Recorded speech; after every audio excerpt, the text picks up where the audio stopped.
To quote an old Barbra Streisand song released in 1964, people who need people are the luckiest people in the world.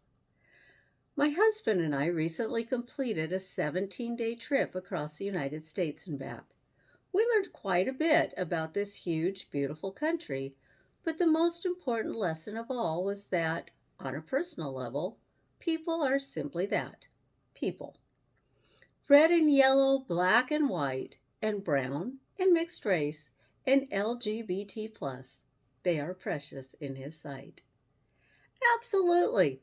Every single person we came across was interesting, accommodating, and kind.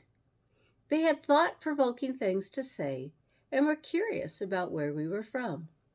Some of them were huggers. Some of them made you feel hugged simply by their loving energy. One of our favorites was a woman we fondly refer to as Adorable Doris, a tiny woman with a colorful past who has never met a stranger. Mostly, she bragged on her husband and his accomplishments. It was charming and inspiring to see how he looked at her and how she spoke of him. We met people who knew nothing about us yet wanted to share a prayer. We met people who may have started out a bit grumpy, yet we ended up talking for hours about history.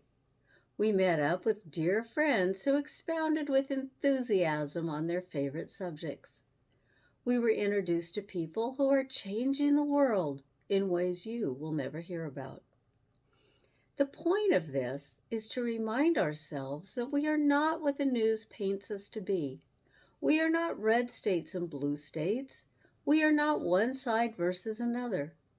When we take the time to really listen and look at each other through the eyes of love, we are reminded that on an individual level, the majority of us are the same.